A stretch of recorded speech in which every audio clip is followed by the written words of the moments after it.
Well, the first thing you want to teach anybody, a child, a kid, anybody, is that you'll never earn your way to freedom. You just don't. You look around and you see, Kurt Schilling, if you remember from Boston Red Sox, made $100 million a year. He's broke, bankrupt. I asked Warren Buffett, I said, what made you the wealthiest man in the world? And he smiled and he said, 3 things. He said, living in America, great opportunities, having good genes, so I lived a long time, and he said, the last thing is compounded interest. And we all know about compound interest, but I give the example in the book of this guy, Theodore Johnson, worked for UPS, never made more than $14,000 in income in his entire life in a year. And in old age, he was worth $70 million. And how did he do it? All he did was he took a percentage of his income. His percentage was 20%. Now, his family said, we can't save any money. But he met a friend who said, if you pretend there's a tax, and the tax just took the money away from you, and you never see it, the money just comes out of your account and goes in an investment account, you'll be financially free. So he was disciplined. He didn't look at it. It happened. $70 million by compounding. So people's mistake is, and kids don't know this, adults don't know this, that you won't earn your way there, but you can compound your way there. Yeah. What I want to do is say, where do you put that money? That's the trick, right? That's the secret. Well, the first trick is actually doing. Almost nobody does. Right. The second trick is you really have to understand where you're going to get hurt, because the fees. The fees are just destroy people. You have a whole chapter about the fees. I was like, this is incredible. Isn't it wild? It's nuts. Like, you lose so much money just on the fees. Well, just so people have an understanding, 96% of all mutual funds never match the market. I mean, they never beat the market. So I was just on a morning show this morning, and Michael Bloomberg's one of his guys that has some of his money. So this is the only industry I know of where people think they can be a doctor. They think they can be a financial planner. And I said to him, well, look, the statistics, Warren Buffett taught me this. He said, Ray Dalio told me this. David Swenson, who took Yale from $1 billion to $24 billion in 2 decades. These are people telling me this. Right. Nobody beats the market except a couple of unicorns that nobody has access to. And I said, I didn't say you're not one of them, but I said, here's the truth. 96% of mutual funds don't match the market. That means 4% succeed. Now, what are your chances of picking the right mutual fund? People don't know what they're doing. They put their money in a 401k. They pick a mutual fund not knowing what it is. If you play blackjack, and you and I play, and you get 2 face cards, and your inner idiot says, "Hit me! I want to get 1 chance in a million when you get ace." You have an 8% chance of winning. Right. If you try to get a mutual fund, you got the 4% chance of winning. So what I show people is not only do you not get the result, thinking logically, if I hire someone else to do it, they'll do better than me. But in addition, you pay around 2,000% more than it's worth. Meaning, you get the same exact product, the same stocks. If you own the index. Right? You own a piece of all of America's best companies, say the Vanguard 500 index, 500 top companies, that costs 0.17%, like less than 0.2% versus the average mutual fund is 3.17. So compounded over time. But first, just hear that. So you're just like, the average car sold in America is a Honda Civic. It's $20,000.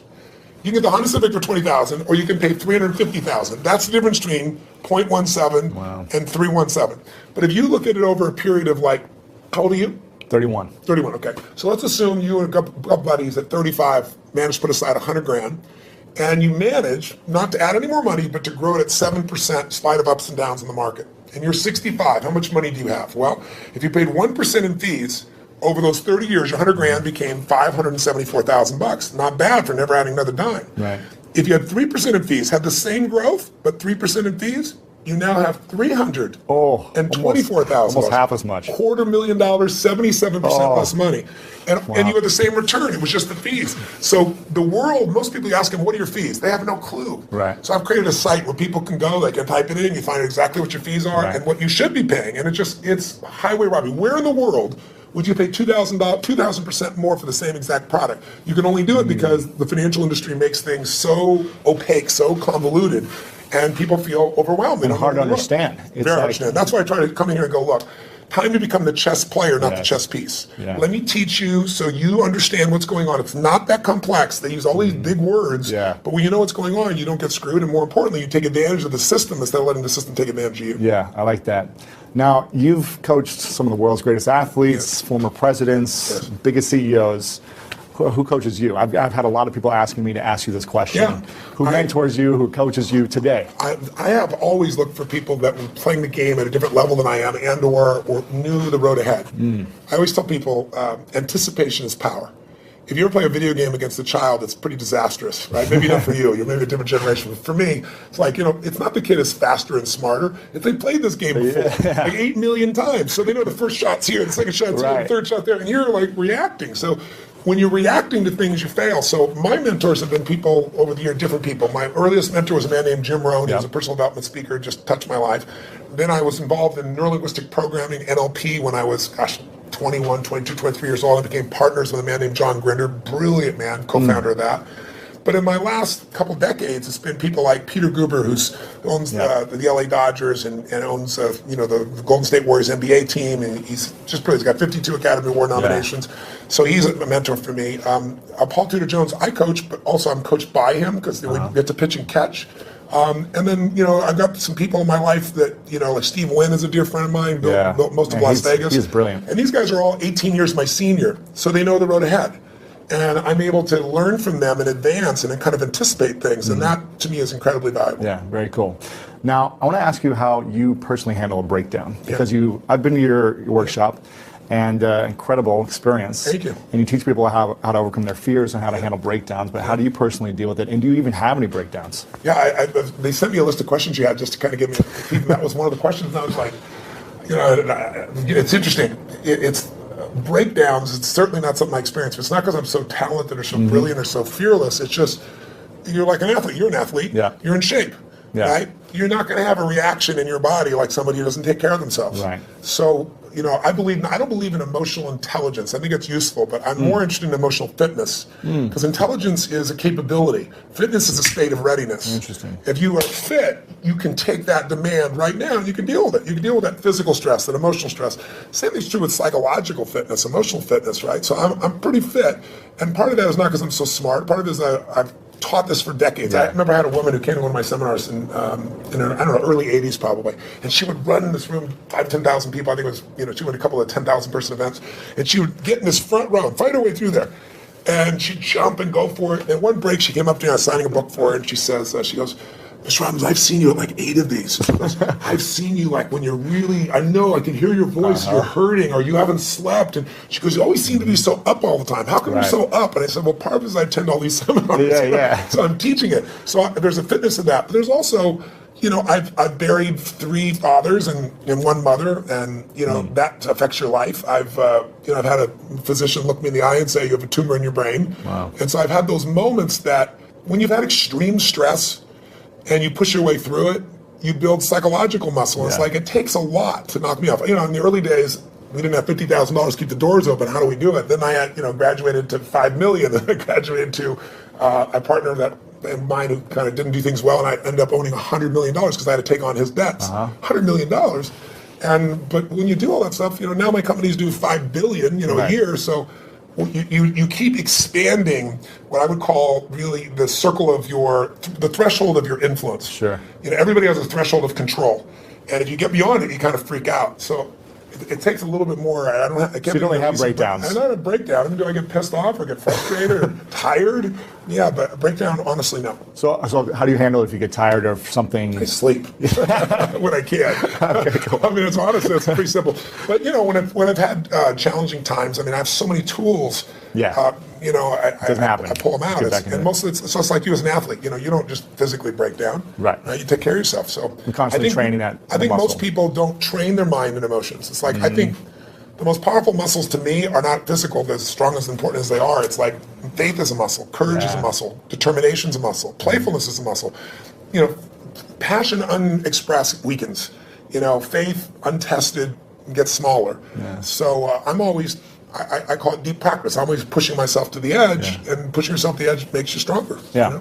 In the book, I was really excited to hear you talk about, you say the secret to wealth is gratitude. Somewhere in the book it says that. And I think maybe it was someone else you were referencing. Yes, it came from Sir John Templeton. And every day I practice gratitude. When I wake up, and every night I always try to say to my girlfriend or someone I'm talking to before I go to sleep, 3 things I'm most grateful for. That's great.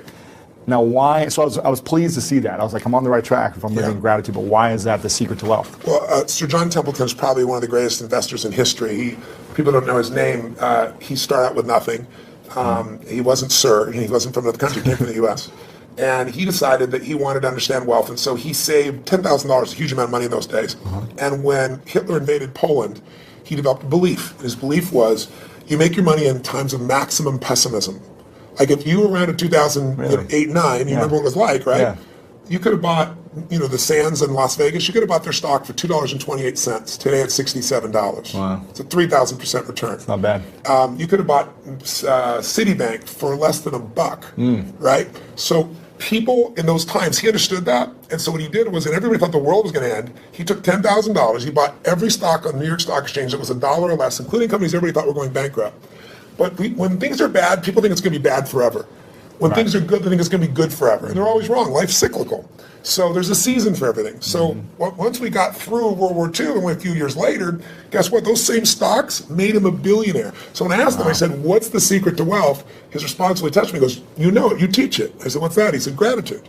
And I said, why do you say that? He said, because if you got $1 billion and every day you live pissed off and frustrated, the quality of your life is called pissed off and frustrated. Right. But if you have nothing, but you're euphorically grateful for whatever you have, you're the richest person that you're going to know. He said, so it doesn't matter how much money you got if you don't have gratitude. So I do the same thing, by the way. I have a process I call it priming, where I get up every morning. I do mine in the morning. I do this radical change to my body, kind of alter my state. And then I do 10 minutes, I never miss. And my first 3.5 minutes is what I'm really grateful for. And I make myself think of at least one of those three that's something really simplistic instead of something giant. The wind on my face, the look in one of my kids' eyes, something of that nature. And then I do 3 minutes of strengthening, healing. I do 3 minutes of what I'm going to create my world. And I do that for a minimum of 10 minutes every day, because I believe you have to condition it. You don't just hope that stuff shows up. You set your intention each morning. Well, no, every day. Yeah, every very cool. So what are you most grateful for recently in your life? Gosh, so many things. Well, it's Thanksgiving, so one piece. Well, one is my daughter is 40 years old, and she's been wanting a child forever, and she's going to bring me a grandson in a few months, which is kind of cool. Congratulations. Thank you very much. That's cool. But also, it's Thanksgiving, so for me, it's a very emotional time, because my family was fed when I was 11, and we had no food at Thanksgiving, and it touched me so deeply, and I decided I was going to give back. So when I was 17, I fed 2 families, and then 4, and then 8, and then I didn't tell me I was doing it, and then I got my friends to do it, and my companies grew, and I've fed 42 million people now over 37 years. And but you have a challenge for this, right? Well, this one, what I did is I decided, I'm writing this book, and in the middle of writing it, last summer, most people didn't even notice, Congress cut food stamps. They don't call it food stamps anymore, but I lived on them, so I know what they are, food stamps, with my family. Family lived on them. But they cut it by 8.7 billion, which means you eliminate 2 million people from the rolls overnight, and they still need to eat. Wow. So I support all these nonprofit organizations, and Feeding America is the largest in the country. And so I thought, I want to call attention to this. So if I donated all the profits of this book in advance, how many people could I feed? Because I normally feed 2 million through my foundation, and I match it. So I feed 4 million a year. And they said you could feed 10 million people. I was like, wow. I mean, and then as the years gone by, I've gotten more and more inspired. And so now I'm going to feed 50 million people personally. And not just from the book, I'm writing a larger check on top of it. But also, I'm working with Feeding America to get matching funds to feed 100 million people. Incredible. So to go from my family not being able to eat to feeding 100 million people is a pretty amazing sense of gratitude and a sense of grace. And I've done my part, but there's been grace in that as well. It's amazing. It's incredible what you're doing, and very inspiring. So thank you for doing that. So anybody gets the book, you're feeding I get any prominence for you. But it also feed on average 50 families every book. 100% is being donated. 100%. Not only 100%, more than that. Yes. That's amazing. Yeah. Now, I think I also read in the book, I don't know if you said this or someone else said this, but the key to living is giving. Yes. Now, I think I might have heard you say this actually back when I first saw you when I was 16 at an event. And I remember thinking, I don't have anything to give. I don't have any money. How am I supposed to invest my money? 10, 20% every month. And then how can I give on top of that? But I really understood that, it's so valuable and important to give. And I work with a lot of nonprofits myself, building schools for kids around the world. That's wonderful. And I've seen a big impact in my life, in the way I'm able to serve people. Sir John Templeton told me that he's never seen anyone tithe, which, tithing is usually 10% of what you earn, for at least a decade, who didn't become incredibly financially free. Wow. And I think the reason is, I had a moment like when my whole life changed. It was kind of twofold. I was really young, like yourself back then, right? Working my tail off, trying to build a business. And you have big goals, you don't always succeed to start with. It doesn't just come together, right? It was hard. And I remember I was so frustrated because I was working 18-hour days and nothing was working, and I was broke, and I felt embarrassed. I should be doing better than this. Sure. And so I was driving home from Orange County on the 57th freeway in San Gabriel Valley, out near a place in Pomona, California. It probably doesn't matter anybody else, but I can remember it so vividly because it was almost midnight. And I was at this breaking point. And then I was like, why am I not, doing better? And then I just pulled over the road, and I used to keep these journals. I still have them, written journals.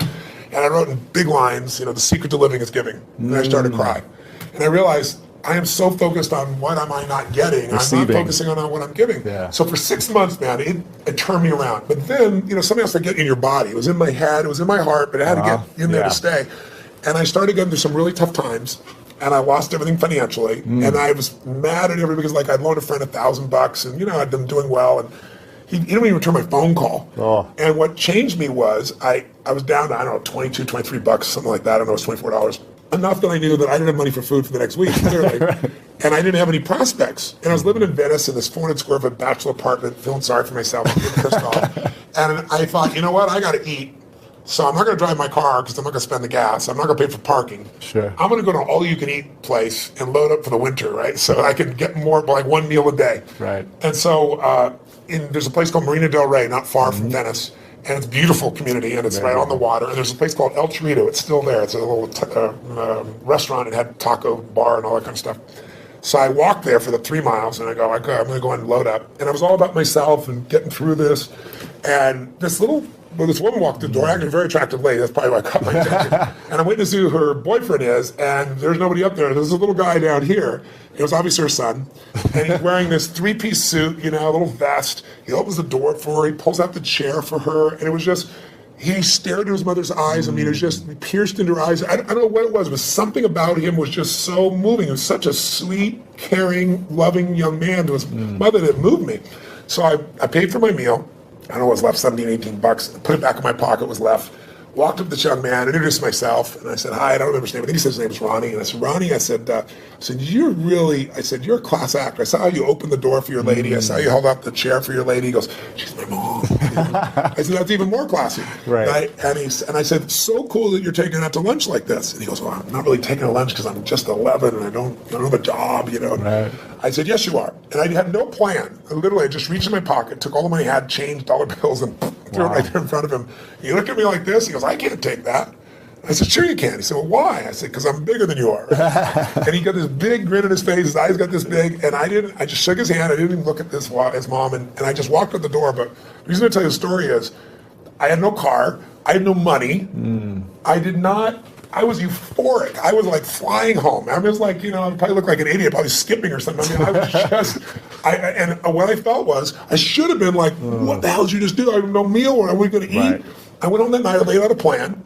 And the plan was going to take me, 10 days, 2 weeks. So I thought, well, people fast for a week. I could fast for a week, that type of thing. And I have this great mindset about it. And I woke up the next morning, and I get the old regular snail mail shows up.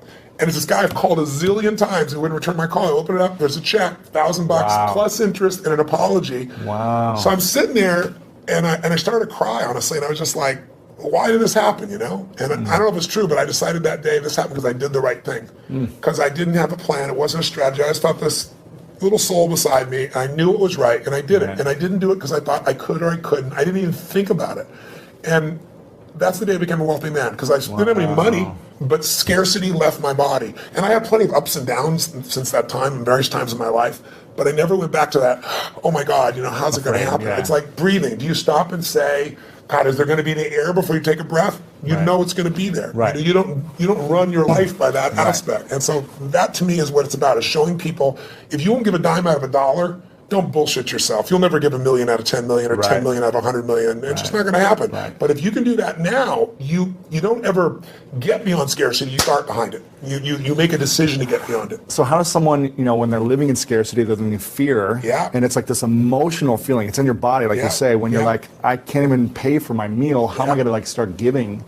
What are some things that people can do to start overcoming that mindset, or start strengthening it, or shifting it? I'll tell you a couple things. I'll tell you what I did when I was first on my own. I got my mom kicked my dad out when I was 17. She was a very powerful woman. I had 4 fathers, so they all learned how to get the boot.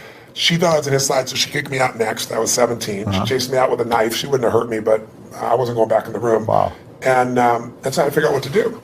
And I didn't place to stay, and I ended up staying in somebody's laundry room for a while, and then I started reading and feeding my mind, and then I developed this little system, and the system was really simple, and I tell people now, as I say, number one, every single day, you got to feed and strengthen your mind.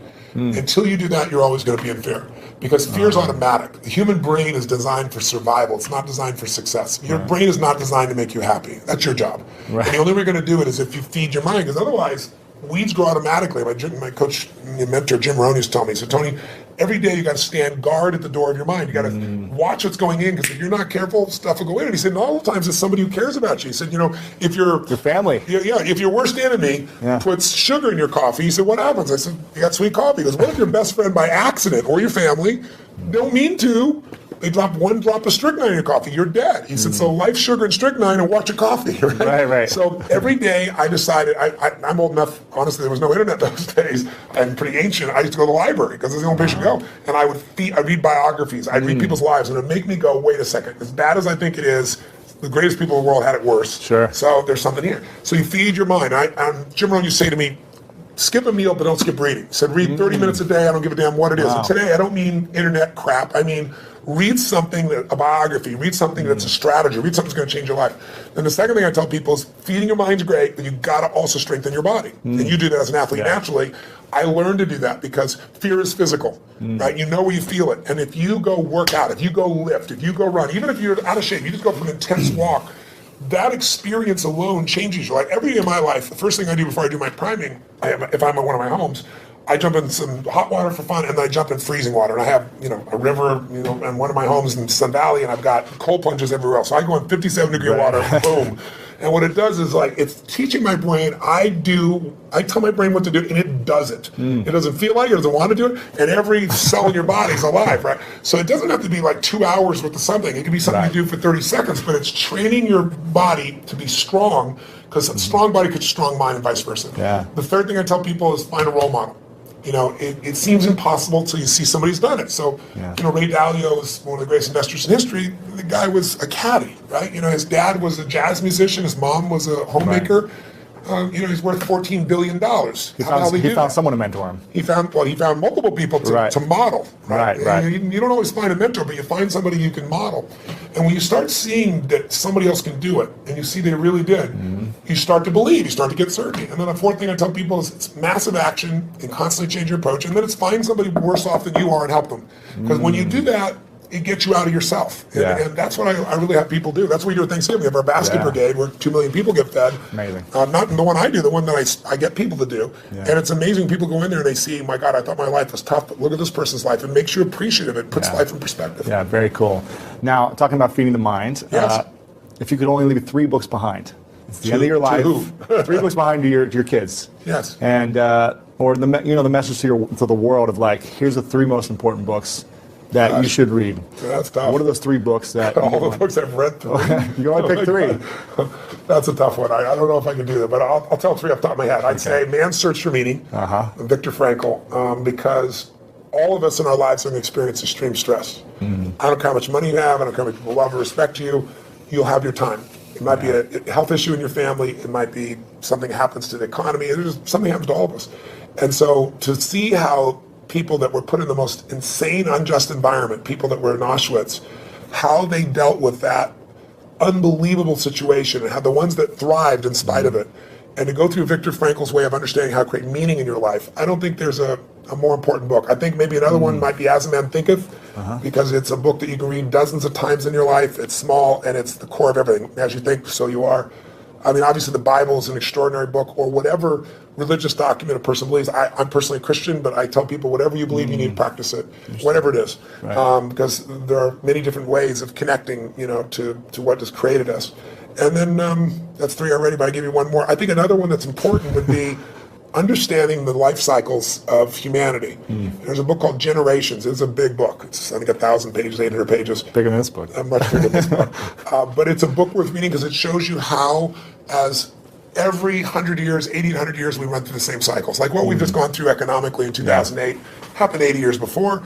And you can go through 1,000 years of Roman history and you see it. And when you begin to be able to anticipate what's coming, you know how to take advantage of the season. Some people freeze to death in the winter. People that are prepared might snowboard or ski and have a good time. Right. So it's a brilliant book, and it's by Strauss and Howe. It's worth reading. Cool. All right. So those are 4. I'm curious. Why didn't you recommend one of your books?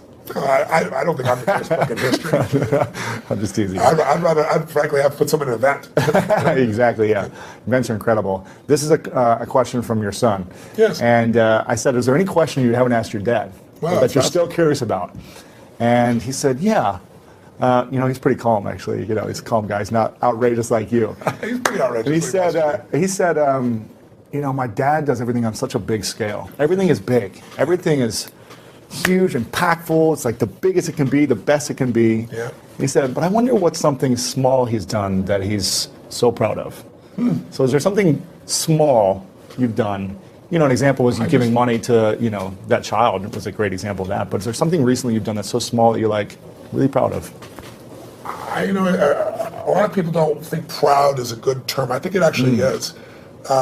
Ego is edging God out. That's when you make shit up to make yourself feel good. But I think if you've really done something, you have, and no one could take that from you.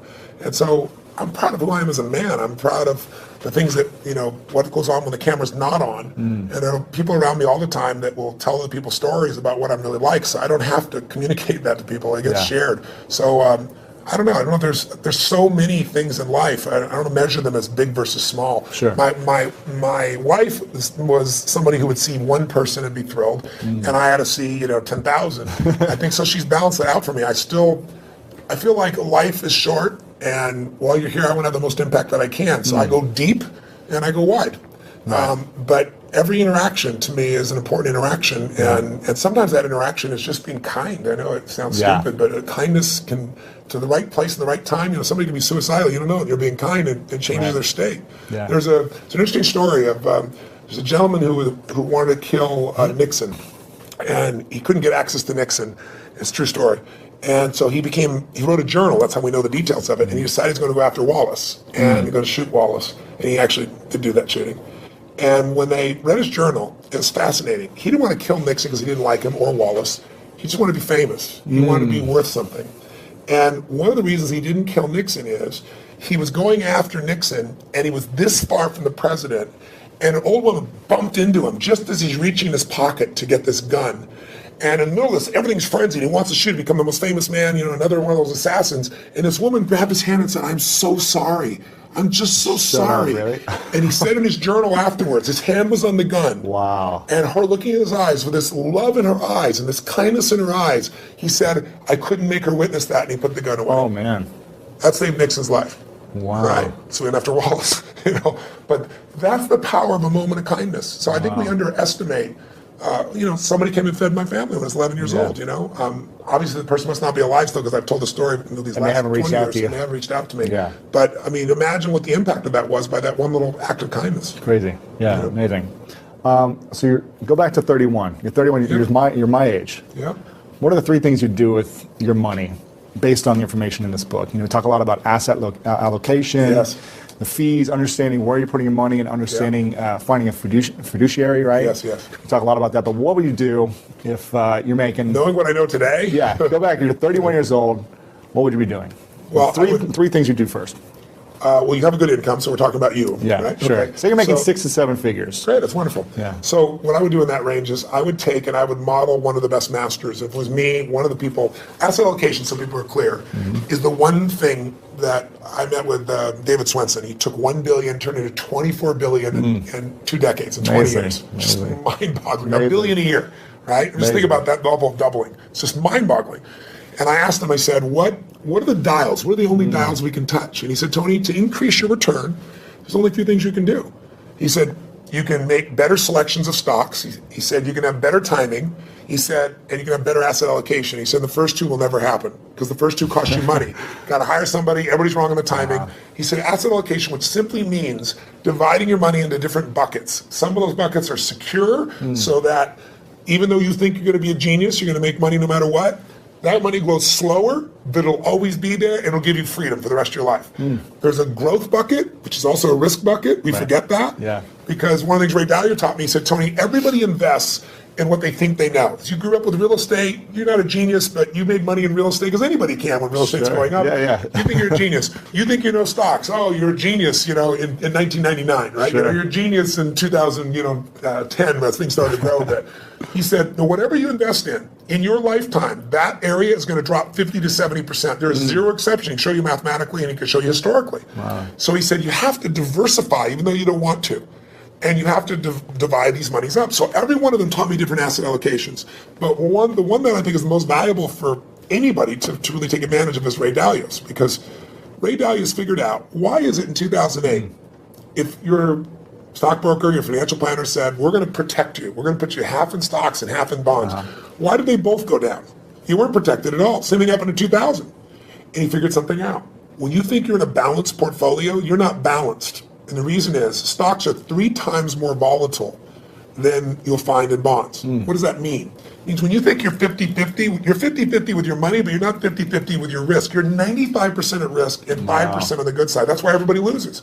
So he figured a formula because he said, look, someday I'm going to be gone. Yeah. I want my kids to have the money long term. I want, all the philanthropic things I'm doing to be taken care of.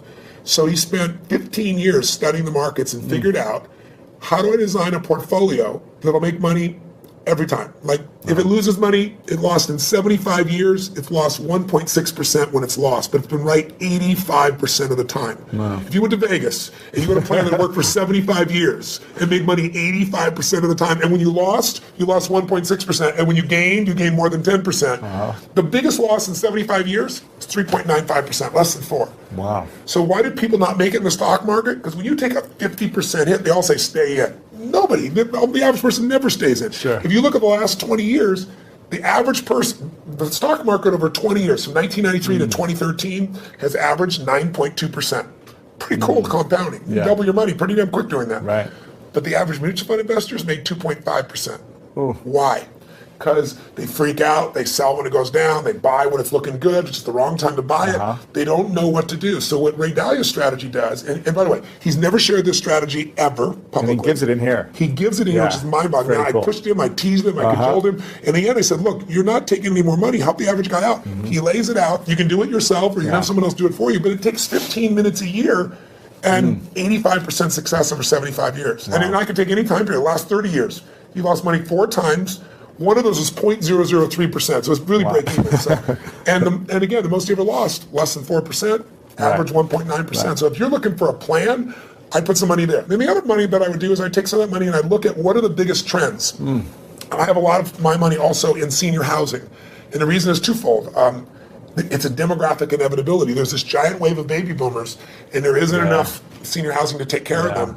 And I like it. I like to create a quality place for someone to be able to be lived and taken care of and so forth. But there's huge income from it, and there's the growth in the asset itself. Sure. So I'd be looking at what are the big trends, but I would make sure I locked down a segment of my money that just, I took a percentage of my income no matter what, and I made it really big, and I made it so I'd never have to work again. And that's where I am now. I don't have to work.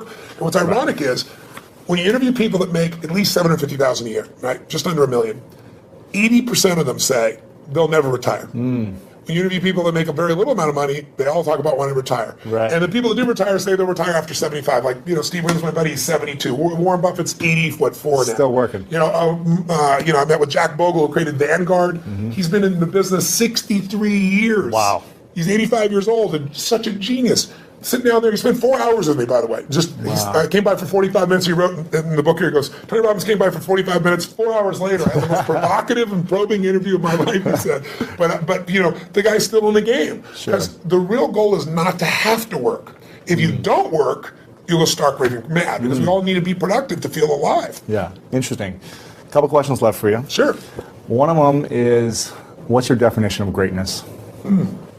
I don't know. I think everyone has greatness. I don't like that separation. I respect it, because in sports, I think it's really easy to measure.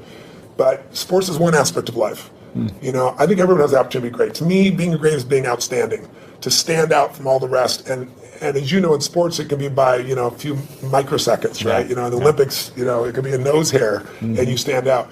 If you stand out, you show other people what's possible. Not everybody likes that. Some people get angry and think you're showing them up. Other people get inspired.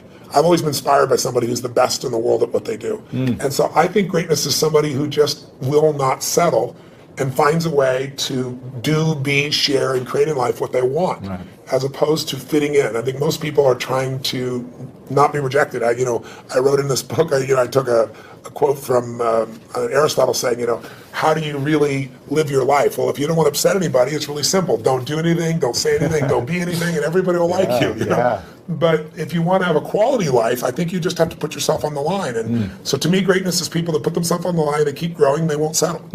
So what's next for you? Why are you still what are you still up to? I mean, why are you going after inspiring 100 million people, feeding 100 million people? What's next? Why not? Right? It's like, what else are you doing in your life? I look at, there are lots of challenges. I mean, this is a problem I wanted to go after. It's a problem because people are being abused by a system that nobody means to abuse it. It's just, it's not an evil system. It's just, you have large corporations that are set up to make a profit, and that's their job. They're not set up to make you as an investor more profitable. So they take care of their shareholder first. So they get all the fees they can. They manipulate the system. So I want to give people freedom. You know, to me that's valuable. But you know, what I do with my life is I look at what I see that moves me. I mean, I always tell people ask me about speaking, they say, you know, how do you be an effective speaker? I said, don't speak about shit you're not passionate about. You know, and that you don't have a true edge where you can help somebody. If you can add massive value and you're passionate about it, then talk about it. Otherwise, shut that, you know what up. You know, that's my view. So when I find things that I'm very passionate about, I like to go deep.